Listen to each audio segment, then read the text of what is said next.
দর্শক, এই মুহূর্তে আমরা এসেছি 12 নম্বর নিত্যানন্দপুর ইউনিয়নের ভবানীপুর গ্রামের প্রদীপ কুমার বিশ্বাসের যে জমি আছে। এই জমিটি আপনারা দেখতে পাচ্ছেন যে এই যে তারা ফসল লাগাইছে, এই ফসলের বিবরণটা দেখেন আপনারা। প্রথমে আমি ফসলটা দেখাই। এই ফসলটা সম্পূর্ণ তামাক। এই তামাকটা রাতের অন্ধকারে দুর্বৃত্তরা তার এই ভূমিটা সম্পূর্ণভাবে কেটে একদম শেষ করে দিয়েছে। সেটারই আমরা দৃশ্য দেখতে পাচ্ছি, আপনারা দেখতে পাচ্ছেন খুব সুন্দরভাবে। তো আমরা জানতে চাইবো যে ভূমির যে মালিক, যে প্রদীপ কুমার বিশ্বাস, আমি তার কাছে সরাসরি চলে যাব যে কি কারণে বা কেন এই তার এই তামাক জাত যে ভুঁইটা রয়েছে, এই ভুঁইটা কেন এই দুর্বৃত্তরা এরকম ক্ষতিগ্রস্ত তাকে করেছে।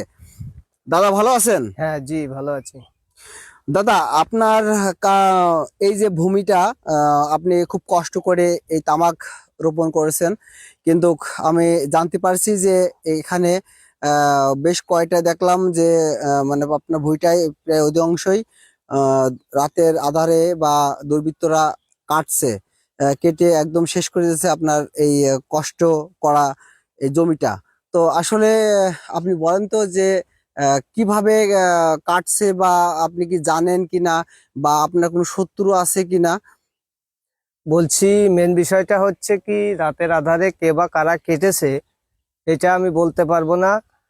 তবে এই আমার এই মোট জমিতে আমি লিজ নিয়ে তামাক লাগিয়েছি, অনেক টাকা খরচ করেছি। এখন কিছু সংখ্যক জমি, আপনার আনুমানিক 4 কাঠা মতো জমি হবে। এটা রাতের আধারে কারা যে কিভাবে কেটেছে আমি বলতে পারবো না। তো আপনি তো নিজের চোখে স্বচক্ষে দেখছেন কি করেছে। আপনি এর একটা সঠিক তদন্ত করেন বা সঠিক একটা বিচার পাওয়ার একটা ব্যবস্থা করে দেন।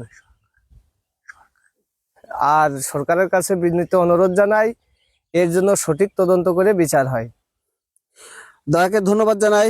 দর্শক, আমরা এই মুহূর্তে আপনাদেরকে সম্পূর্ণভাবে যদি দেখাই, তো আসলে আমরা দেখতে পাচ্ছি যে আপনারা দেখেন যে কিভাবে রাতের আধারে দুর্বৃত্তরা তারা যে এই প্রদীপ কুমার বিশ্বাসের যে তামাক যে ভূমিটা, এই ভূমিটা সে শত কষ্ট করে লিজ নিয়ে এই ভূমিটা তারা কাটছে। এই ভূমির যে ফসলগুলো তারা কেটে এনেছে এবং কাটছে, এবং আমরা সুন্দরভাবে আপনাদেরকে দেখানোর চেষ্টা করছি। তো আসলে দুঃখ সহকারে জানাতে চাই যে আমি সরকারের কাছে বিনীত অনুরোধ করব যে এর সঠিক বিচার যাতে করে এই হিন্দু ছেলেটা পায়। যেহেতু সংখ্যালঘু, ইনি সংখ্যালঘু বলেই কি এরকম দুর্ঘটনা ঘটিয়েছে দুর্বৃত্তরা, তা আমরা এখনো সুনিষ্ঠভাবে আমরা জানতে পারিনি।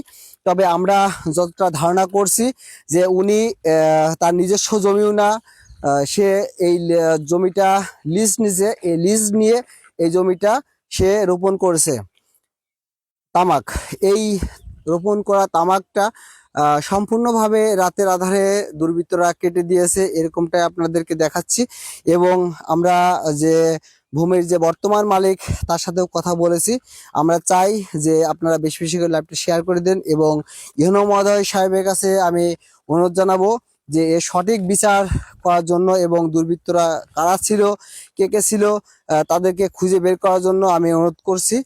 অবশ্যই আপনারা লাইভ থেকে সরাসরি সম্প্রচার করতেছি, যেহেতু সেহেতু আপনারা সবাই এই সংখ্যালঘু মানুষের পাশে দাঁড়ান এবং তাদেরকে জানাবেন যে এর প্রতিবাদ গড়ে তুলুন। এবং আমরা জানতে পারছি যে এই ভূমিটা নির্বাচনের আগের দিন, মানে বুধবার রাত্রে, এই ভূমিটা যে ফসল যে তামাকটা, এই তামাকটা এরকম ভাবে কাটছে, কেটে দিয়েছে দুর্বৃত্তরা। সেটা আমরা আপনাদেরকে সুন্দরভাবে দেখানোর চেষ্টা করছি। আপনি দেখতে পাচ্ছেন যে কত কষ্টর বিনিময়ে একজন কৃষক তার স্বপ্নটা বিলীন হয়ে গেছে, এরকমটা আমরা দেখতে পাচ্ছি।